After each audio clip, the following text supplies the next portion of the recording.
Hey everybody, it's Friday evening and we're going to do a little bit of work on my office tank here. Not going to make a big deal out of it. We're just going to do a simple before and after video. I'm just going to do a water change. I need to get in there, get the glass wiped down, replace the filter pad, and that's about it. I'll probably gravel vac a little bit, and of course I will test the nitrates while I'm in there. I'm probably going to do a fairly significant water change this time. The tannins are getting pretty stained in there and I want to get the water nice and cleared up. And we will do most of our looking at this tank after we've done the water change. I just want to give everybody a few moments here to look at it beforehand. So there you go. We can consider this part your before. And there's your after. So not a lot to talk about with the tank itself. We will have a look at the nitrates for a moment.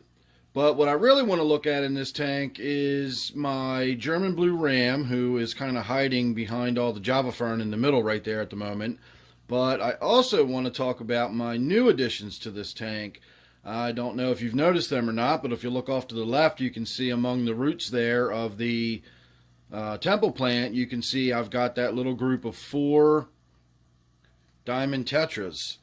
So the little fry that I found in my 55-gallon tank in the basement came up here and are now in this tank, which makes me really excited because I've got that really good high-quality light on there.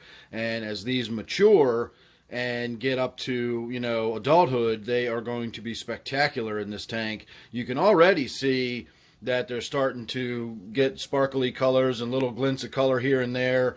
And these fish are pretty much, like a lot of fish really, are kind of known for not being nearly as exciting as their name would imply until they reach maturity, and then you suddenly realize why they're called diamond tetras. They really just light up and sparkle when they hit maturity. So I'm really excited about them. They already look cool in here, and they're already establishing their little pecking order in their little group of 4. I'd like to have more than that, but that's the only ones that were available in the tank for me, and so I scooped them all out and brought them up here. So if I do get any more fry in the future, I can always bring them up and add them to the tank as well.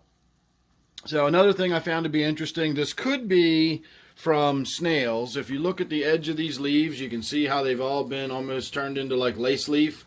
This tank does have a ton of snails in it, and snails will eat not only just the vegetation, but they'll eat dead stuff too. So if like the edges of the leaves are dying off, the snails will go eat that dead stuff before they eat the live vegetation. And it's very likely that that could be the case. The leaves are just sort of dying off around the edges. You can see most of the leaves on this plant don't look great. And like this one, for example, if you had that one in the tank, I could see the snails eating where that dead brown stuff is and leaving the more green plant alone at first. And that might result in something that looks sort of like that when they're done with it. Or it might be that the diamond tetras are already in there working on it, because I have read about them as far as their upkeep. And for a tetra, they actually eat plants. Apparently, you're supposed to keep them well fed, because if they get hungry, they don't. I was expecting it to just say they're going to start nipping on the fins of your other fish, which is what most tetras do. But diamond tetras, apparently, when they get hungry, they get nippy on your plants and will start nibbling away at your plants, which most of my tanks have fish that eat plants anyway, so I don't care about that too much. But I just found that interesting, and when I was doing the water change, I did notice those leaves like that and wondered for a moment whether or not it was those little diamond tetras in there, or if it was just, the snails and, me correlating things that really don't need to be correlated.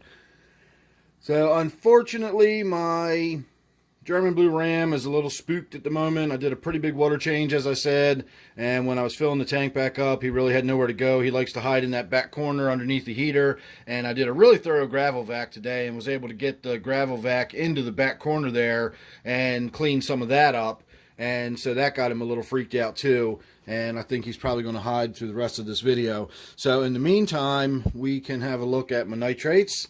They're about where I expect them in this tank. I know they come out a little more red on camera than they do.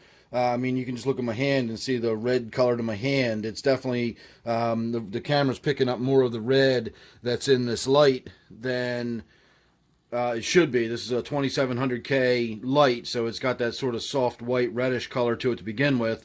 And then this camera, I think it's the HDR or whatever it is I've got it set for. It's supposed to pick up those rich tones, and it really picks up the red. So that vial was not nearly as red as it looks, but it's close. It's, you know, when we're getting into that sort of transition between that orange to red at that 40 parts per million sort of transitionary area, that's about where it is. That's usually where it is when I do a water change on this tank. Honestly, I kind of wish it would get a little higher than that, because I want to prove my point about the GBR not being so sensitive to nitrates that it can't survive in that. But, you know, as you can see, as I said, sort of tone that red down a little bit, make that a little bit more orange. You know, knock 5 parts per million of whatever it looks like to you off of there, and that's about what we're looking at, maybe 40 parts per million, right in that neighborhood, like I said. But I've been told by a lot of people over the years that anything over, you know, 10 to 20 parts per million is going to kill your German Blue Ram, and mine looks great. The only thing that does look odd about mine, and I was kind of hoping we'd see it in this video, is because I want to actually talk about that. It's becoming more and more noticeable. It's got 2 deformities on its body. One is right on the caudal peduncle, the little last bit of muscle before the tail fin becomes the tail fin. There's a little sort of, it looks like a bump. It looks like a tumor, although I've been reassured that it's not a tumor.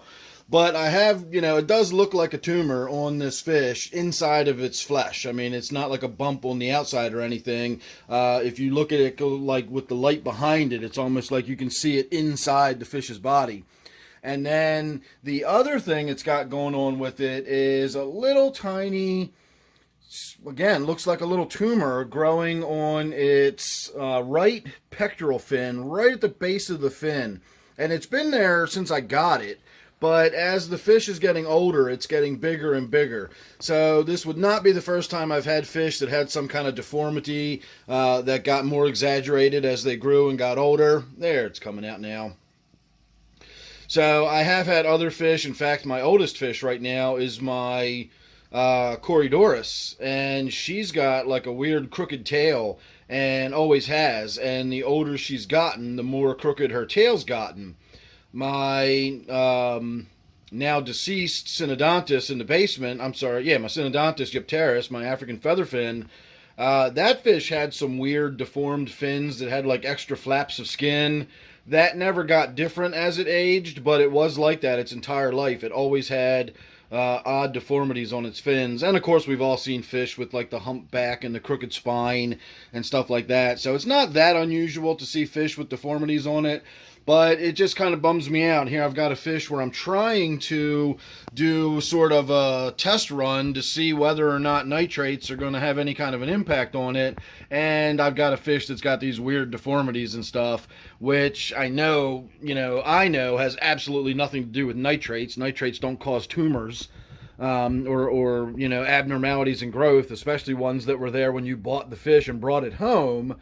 But somebody out there is going to say, oh yeah, you say the nitrates aren't doing anything, but look at that fish, he's got all those weird bumps and growth. And so it just makes it a little difficult to say, look, these nitrates aren't having any effect on this fish at all, when you've got a fish that's got bumps and growths and stuff like that. Like I said, somebody is going to try to attribute that to the nitrates being at 40 parts per million, and it's absolutely unrelated. But there you go. Again, that's just going to be something that's going to crop up in the future at some point. And I did want to talk about it a little. Maybe we'll get to see a little bit. I'll see if I can zoom in.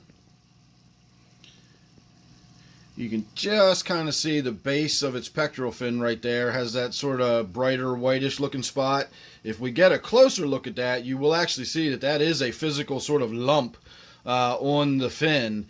And at the base of the tail, the caudal peduncle as it's called, we're not going to be able to see it from this angle, but that definitely has this weird sort of, looks like it's inside the flesh as well, and definitely looks like a tumor to me. Although, again, as I said, I was assured that it's not a tumor. So anyway, on that note, I'm going to say thanks for watching this one, and make sure you subscribe. You don't want to miss anything I got coming up. You never know what it's going to be with me. And then, of course, don't forget this one is my office tank. So thanks for watching. I'll see you real soon in the next one.